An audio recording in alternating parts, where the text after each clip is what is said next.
Yang bare tugas kita menjago anak bini awak dari api neraka, Pak. Kalau menjago dari kelaparan, pandai mencari pitih baje, kisah kita jadi Pak. Kuat awak mencari, Pak. Nggak ada keluarga awak bahkan dari kita yang nggak makan sehari-hari. Kalau awak magih lanjutnya biaya kuliahnya, kita mampu ibu nama. Tapi menjaga dirinya atau menjaga keluarganya dari perbuatan dosa, menjaga contohnya menjaga istri anaknya buka aurat, tidak mampu dia. Sehingga anak istrinya keluar rumah berbuat dosa. Siapa tanggung jawab? Inilah tanggung jawab seorang ayah yang bare. Dibare kali kita, ya banyak. Bare. Karena nanti dia akan ditanya, Pak. Kepemimpinan kita ini, Bapak-bapak, akan ditanya besok. Kullukum ra'in wa kullukum mas'ulun an ra'iyatih. Setiap kita ini pemimpin, akan ditanya besok bagaimana kepemimpinan kita. Fal imamu ra'in bahwa mas'ulun an ra'iyati. Fal imam termasuk di situ kepala keluarga akan ditanya besok bagaimana dia memimpin keluarganya. Termasuk juga kita sendiri masing-masing apa? Maka ditutup hadis itu fakullukum ra'in wa huwa mas'ulun an ra'iyati. Kita ini semuanya pemimpin. Akan ditanya, diminta tanggung jawab besok tentang kepemimpinan. Maka khusus ayat yang pagi ini apa adalah bagaimana kepemimpinan kita itu memimpin diri kita dan keluarga kita dari api neraka. Nah, kita ulang pada ayat ini Bunda Bapak. A'udzubillahi minasyaitonirrajim. Bismillahirrahmanirrahim. Ya ayyuhalladzina amanu. Jadi ini dipanggil orang beriman. Wahai orang-orang yang beriman. Jadi kita tiba apa? Kita yang dipanggil. Panggilan mulia dari Allah. Wahai orang beriman. Wahai bapak ibu yang beriman. Yang sudah mengaku beriman. Dan bukti kita beriman. Karena imanlah kita amuah sholat subuh berjamaah. Dingin-dingin hari, pagi-pagi lamanya tidur. Dipanggil azan oleh muazin. Tadangan awak kita beriman. Karena imanlah kuwai awak kamu saja. Berarti dipanggil kita. Ya ayyuhalladzina amanu, wahai orang-orang yang beriman, ku anfusakum, peliharalah dirimu. Berarti kan diri awak dulu ibu. Peliharalah dirimu, jagalah dirimu, tamengi dirimu. Nah, jadi diri dulu, wa ahlikum, dan keluarga. Jadi yang pertama awak dulu. Diri kita dulu. Selamatkan diri kita dulu. Kemudian baru keluarga kita. Ahlikum itu keluarga, termasuk anak istri. Mungkin semua orang yang ada di rumah yang dalam tanggungan kita. Naro dari api neraka. Waquduhan nasu wal hijarah. Api neraka itu bahan bakarnya adalah manusia dan batu. Di mana Pak? Kalau bahan bakar neraka itu manusia dan batu. Itu menjadi bahan bakar. Manusia-manusia yang tentu yang durhaka pada Allah. Batu-batu di mana juga batu berhala-berhala dan yang lainnya. Ku bahan bakar api neraka. Berarti manusia itu yang dibakar. Maka berlindunglah kita dari menjadi bahan bakar api neraka. Jadi waquduhan nasu wal hijarah, neraka itu bahan bakarnya manusia dan batu.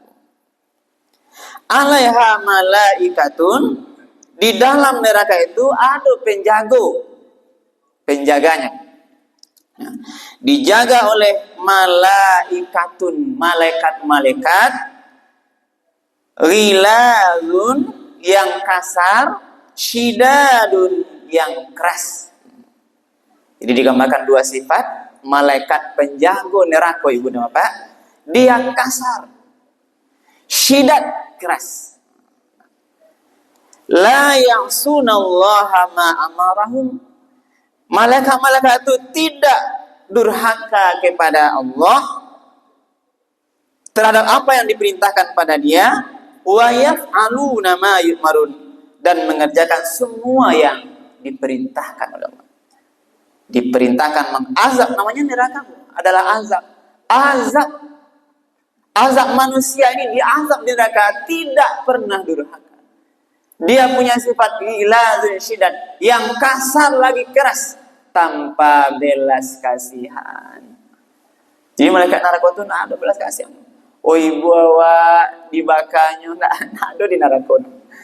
Ibu awak, nah malaikat tidak ada. Ini Allah yang menyampaikan. Berarti ini gambaran betapa dahsyat dan ngerinya siksaan api neraka. Ngerinya bagaimana gambaran di dalam neraka. Maka ini menguatkan iman awak. Ini gambaran namanya kabar petakut untuk awak. Bagaimana kita agar takut kepada Allah, makin dekat kita kepada Allah. Maka saya kepada Pak adalah perintah tadi. Nah, ada perintah, maka mari jaga diri kita, jaga keluarga kita dari api neraka itu. Nah, pertanyaannya buat Pak, baa caronyo. Nah, ada 3 caro. Ini setidak-tidaknya Bu, menjaga diri dan keluarga itu dari api neraka tadi. Nah, ini kaji kita Bu. Yang pertama, terus belajar dan ajarkan agama pada diri dan keluarga. Ini peran pendidikan agama. Ya Bapak. Jadi awak kok sadonya Bu Pak, harus tahu barajo agama wa. Nggak boleh putus-putus. Nah, karena ilmu agama kalau yang akan menyelamatkan kita nanti dari api neraka. Jangan bosan-bosan awak. Guna kalau waktu awak 24 jam sehari itu, gunakan belajar agama. Belajar kini banyak medianya Ibu dan Bapak. Mahado ati awak kamar aja agama. Sian dulu, ku anfusakum dulu, diri awak dulu Ibu dan Bapak. Kita dulu. Mari awak tanya diri kita Ibu dan Bapak, semua kita nih. Sejauh kita masih belajar agama. Agama yang mana? Belajar tentang perintah dan kewajiban. Belajar kita tentang sholat. Belajar wala Ibu dan Bapak. Bagaimana sholat yang benar, bacaan yang benar, bagaimana sholat yang khusyuk, hati yang khusyuk, belajar kita lagi. Karena agama dengan belajar sholat pelawak, maka sholat kita menjadi berkualitas. Sebab sholat yang diterima itu tentu yang sesuai dengan aturan syariat. Makin khusyuk kita sholatnya, makin tinggi nilai ibadah sholawat. Makin awak sholat asal-asalan, nilainya asal-asalan juga. Ada orang sholatnya kan 2 rakaat hanya setengah menit. Berarti dia tidak belajar agama. Allahu Akbar. Alun selesai titah Fatihah jadi doanya Allahu Akbar. Samiallahu Allahu Akbar. Assalamualaikum Allah. Cepat. Berarti dia tidak belajar agama. Bagaimana sholat itu kan 3 Bu. Bacaan benar, gerakan benar, bagaimana mengkondisikan hati yang benar. Awak dulu kan, di diri kita dulu. Nah, bagaimana agama? Belajar juga tentang masalah sholat, zakat, puasa, amalan di masyarakat. Bagaimana agama mengajarkan berdagang yang benar. Belajar lagi. Jangan sampai kita berdagang, seorang berdagang tuh dagang yang curang, dagang yang jual beli menipu, memainkan timbangan, yang menyebabkan nanti hartanya tidak halal. Berarti banyak agama yang kita pelajari. Belajar tentang agama bagaimana larangan, kenapa dilarang perbuatan-perbuatan dosa itu. Kenapa Allah larang zina? Itu ilmu agama. Bahkan tidak boleh berzina. Belajar kita lagi. Kenapa dilarang minuman keras? Kenapa dilarang berjudi? Kenapa dilarang buka aurat? Belajar agama lagi Bu. Karena bisa dia orang yang melakukan perbuatan dosa itu pernah belajar tapi tidak diulang. Tidak madoati kabar aja agama Tuhan. Waktu yang banyak digunakan untuk urusan dunia, urusan yang sia-sia. Apalagi anak ini mana Pak? Mencari HP, mencari game, berjam-jam talo deh ibu. Kadang-kadang tak tua muda ya bu, yang tua-tua ada aja Pak. Orang tua-tua bu main Facebook berjam-jam sanggup. Tapi untuk agama berapa menit waktu? Agama bagaimana baca Quran, menilai Al-Quran, mentadabbur Al-Quran, ndak ada dia awak rasanya doa. Nah, coba cari bu. Cobalah kita evaluasi diri. Sehari dari pagi sampai malam bekolalo, wakatu barang ini rasanya waktu yang kita gunakan belajar agama. Untuk awak dulu. Jadi memang tidak bisa menyelamatkan anak istri, Pak. Kalau ilmu agama awak tidak ada atau kurang, awak majakan anak bini agama bekoi Pak. Jadi kita dulu belajarlah. Terus belajar ilmu agama. Sampai kapan? Sampai kematian datang. Jangan berhenti belajar.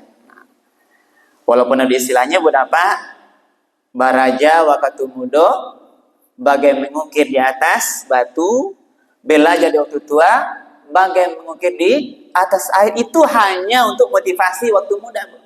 Jangan melemahkan semangat. Bawa ke baraja waktu tua, oleh tidak dapet. Baraja tigo, baraja dapetnya Pak, hilang tigo sekali. Hilang limo ya Pak.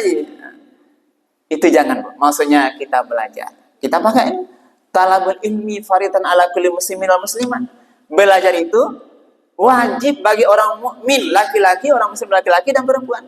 Minal mahdi ilal lahdi, dari ayunan sampai ke liang lahat. Walau bisin, walaupun nanti kamu sampai di negeri Cina yang terjauh, belajar terus.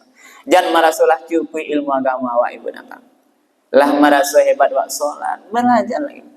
Nggak harus dekat guru-guru. Sekarang media sosial banyak.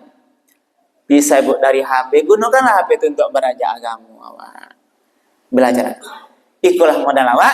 Karena kalau tidak belajar, kita tidak dapat ilmu. Kalau kita beribadah tanpa ilmu, ibu dapat. Itu sia-sia. Beribadah dengan ilmu. Berilmu dulu, belajar, kita amalkan dengan ilmu kita. Kemudian kita ikhlas belajar mengamalkan itu tuh, kemudian nanti kita istiqamah dengan pembelajaran karena ilmu kita. Jadi belajar. Nah, yang kedua belajar untuk diri kita. Kalau langsungnya awak belajar untuk diri kita, nah, mungkin sebagai kaki awak sebagai suami belajar. Mbak menjadi suami yang baik, bagi istri menjadi seorang istri yang baik, belajar. Termasuk Mbak menjadi kakek yang baik. Para aja ya, Mbak atau cucu-cucu, nah cucu ada 10 kan? Bagaimana mengajarkan secara syariat ibu apa? Tidak boleh membeda-bedakan cucu. Nah, cucu anak perempuan, cucu anak laki-laki dan agama itu sama. Barangnya banyak. Nah, mengasih uang jangan nanti sampai ada perbedaan. Nah, itu diantaranya. Berarti satunya adalah belajar kembali agama, belajar untuk diri kita, terus belajar, perbaiki ilmunya. Tentu dengan itu amalnya. Kemudian belajar, ajarkan anak istri agama. Masuknya ke ilmu agama beranjanya dari ketik. Kalau mungkin ada kini anak, kalau bapak mungkin ada cucu, ajarkan anak-anak agama. Kalau bisa mengajarkan langsung, alhamdulillah, ajar anak-anak cucu itu. Bagaimana sholat yang baik, bagaimana baca Quran itu ajarkan. Ibu apa awak mengajar anak itu. Tapi kita duluan. Kita mau mengajarkan anak waktu mengaji baca Quran buat apa? Kita juga harus baca Quran duluan. Ajarkan anak istri kita. Pendidikan agama. Di sini aku kelemahan tuh karena orang tua kadang lalai untuk mengajarkan anaknya ilmu agama. Orang tua kadang-kadang terlalu fokus urusan yang bersifatnya dunia, terabaikan agama. Maka ada anak-anak pintar, IQ-nya tinggi, sekolahnya bagus, tapi dia tidak sholat. Anak-anak yang hebat, kuliah tinggi Pak, tapi akhirnya bunuh diri. Karena agamanya tidak diisi. Berarti isi Pak, maka masuklah. Dorong anak awak dari kecil belajar agama. Kalau bisa ajarkan langsung, kalau nggak bisa carian gurunya. Masuknya mengaji, masuknya tempat-tempat privat yang Islam. Agar nanti ilmu agamanya itu bertambah. Jangan lupa di sini. Karena nanti ibu bapak yang kita harapkan, yakinlah ibu dan bapak, yang kita harapkan dari anak nanti ketika kita meninggal adalah anak yang soleh dan soleha. Bukan anak yang kaya raya. Ya Ibu, anak soleh. Yang bisa nanti kita meninggal dia mengurus jenazah kita. Amuannya nanti ibu bapak memandikan kita, mengkafani kita. Dia nanti kalau laki-laki jadi imam di depan salat jenazah kita. Dia nanti yang menggotong, mengangkat kita ke dalam liang kubur nanti. Masuk dia ke dalam kuburan, ke liang lahat, dia nanti yang menyambut. Tidak jumpa dia orang lain. Berarti anak yang beragama yang bisa. Maka jangan alis. Ajarkan anak agama menutup aurat. Ya Pak Ibu? Mungkin ada anak-anak istri awak berapa masih tidak menjaga aurat. Baik di rumah ataupun nanti keluar rumah. Itu pada dosa.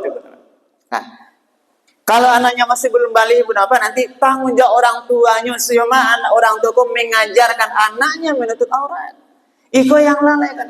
Piti dia anak, tapi tidak diajarkan bagaimana menutup auratnya. Kau kan apa disifat? Nah, mana Pak di jalan juga maraton baik yang laki-laki remaja, auratnya nampak, lututnya tuh nampak, lutuangnya nampak, itu aurat. Anak perempuan yang bangga dia jalan lari jogging ke pasar yang rambutnya kelihatan. Siapa orang tuanya tuh Bu? Apa orang tuanya lalai mengajarkan agama bagaimana menutup aurat? Wallahu a'lam. Nanti akan ditanya orang tua. Termasuk ibu bapak harus ajar cucu-cucu awak.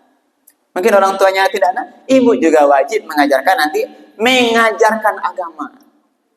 Nah, yang pertama mengajarkan agama pada belajar agama pada diri sendiri dan keluarga. Yang kedua ibu dan bapak harus ditegakkan di dalam rumah tangga itu, dalam diri kita tuh namanya amar ma'ruf nahi munkar. Nah, kalau salah yuk kecah salah. Kalau benar didukung nanti, salah tidak ditegur. Tapi diri kita dulu tegakkan amar ma'ruf kebenaran pada diri kita dulu. Kalau sebagai ayah, diri awak dulu. Perintahkan untuk berbuat yang disuruh Allah. Larang diri kok untuk dari yang dilarang oleh Allah. Yang disuruh dilaksanakan, yang salah dilarang. Jadi Bapak, kalau kita Bapak-bapak, kalau salah orang rumah melanggar agama wajib ditegur Pak. Jangan tok jo, nah, itu masalah. Ya Pak Cik, lah nyale buka aurat kalau tegur, tidak boleh. Tapi kalau diam berarti inilah lemah berarti. Nanti akan ditanya. Yang sekarang jangankan ada ibu bapak, jangankan menegur yang salah, bahkan orang tua kemana mengajak yang salah. Nah, istilahnya orang tua yang tidak beragama tadi, dia bangga bergandengan tangannya. Bangga dia bermedia sosial berapa? Seorang ayah berfoto istri anak-anak gadisnya, bangga dia men-share di media sosial tanpa jilbabnya, buka aurat. Jo ayah-ayahnya di sini Bapak. Berarti dia sebarkan aurat keluarganya yang harus dia jaga. Inilah banyak. Inilah persoalan. Nah, yang ketiga Bapak, yang terakhir, menjaga diri dan keluarga itu adalah caranya menjadi contoh teladan. Kalau suami jadilah contoh teladan yang baik bagi istrinya, sebagai ayah jadilah contoh teladan yang baik bagi anak-anaknya. Berikan waktu yang banyak pada anak, mencontohkan teladan. Karena ibu bapak ternyata sebagian rumah tangga yang jauh dari agama itu karena tidak ada sosok teladan di rumah itu. Kama anak kama niru. Sementara sosok ayah itu tidak bisa ditiru. Atau mungkin ayahnya sibuk urusan luar. Sibuk urusan hartanya, sibuk urusan pangkat jabatan. sehingga ndak ada waktu jo anak-anak. Nah, itu menjadi penyebab. Ayah tidak punya waktu dengan keluarganya. Pagi-pagi, urusan malam, beko pulang, Bu. Ndak ada waktu. Sibuk cari piti. Mengurus perusahaan, mengurus pangkat jabatan. Sehingga ndak ada waktu komunikasi. Ndak ada waktu komunikasi. Bagaimana mengajarkan anak mengaji. Mengajarkan anak sholat. Ndak ada waktu. Sibuk. Inilah persoalan pun apa? Sehingga anak-anak lari jauh dari agama tadi. Nggak ada yang kali contoh. Anak kama niru. Sosok ayah nggak ada waktu jana. Sosok suami tidak banyak waktu. Jo kawan-kawannya suaminya banyak waktu. Pai hura-hura kan banyak. Pai mino di lapo ya Pak. Berjam-jam pai. Tapi di rumah kurang waktu. Maka mari kita yang ada ibu apa bagi kita tadi. Karena disampaikan tadi betapa ngerinya siksa api neraka itu, maka mari kita sama-sama. Yang pertama adalah ibda binafsi, mari dulu dimulai dari diri kita sendiri. Seorang bapak, mari kita sama-sama mulai menjaga diri kita dari api neraka tadi. Kemudian menjaga anak istri kita juga dari api neraka. Mari kita bersama-sama beramal amalan nanti yang menyebabkan kita masuk ke dalam surga. Kasarugo basamu semua wa ibu bapak. Bapak-bapak jangan beko. Ini contoh Pak. Jangan nanti sampai bapak-bapak terhalang masuk surga karena anak dan istrinya. Nah, bisa tuh. Kalau masuk surga beko, diambil deh anak. Terhalang kenapa? Karena orang tua lalai menjaga anak istrinya dari anak. Dia sibuk. Ini termasuknya Pak. Awak kan ke surga pagi kan? Alhamdulillah untuk kita, alhamdulillah. Pertanyaannya bagaimana anak-anak istri kita di rumah? Ajak dia nanti kalau bisa istri anak-anak kita yang memungkinkan nanti sama-sama ke masjid. Jangan-jangan kita sholat sementara anak kita tidak sholat subuh. Ini masalah. Kita mau ke surga dihambat nanti oleh anak kita. Ya Allah, saya protes. Kenapa engkau masukkan orang tua ke surga, aku masuk neraka?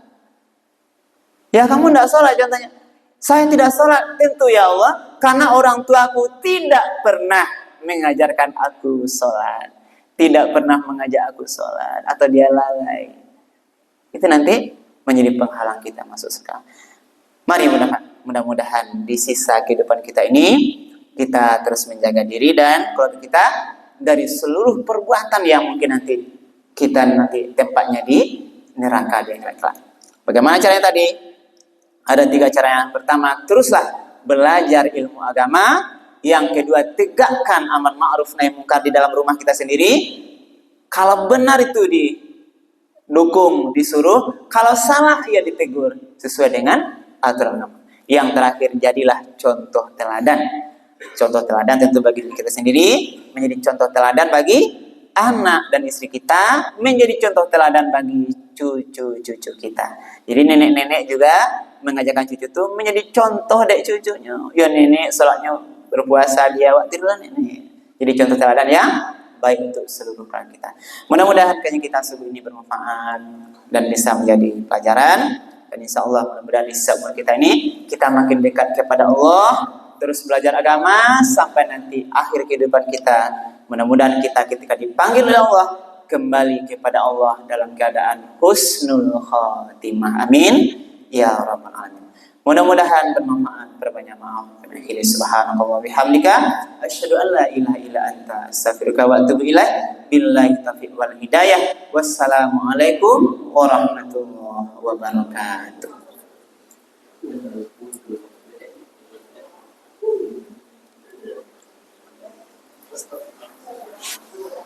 Mas, barakallah. Aja khusus ya. Ya Pak. Ya Pak.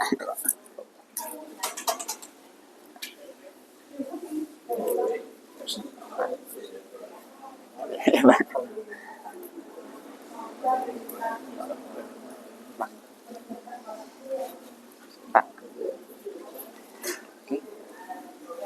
Pak. Rafa ya. Iya saya Rafa. Ya Pak.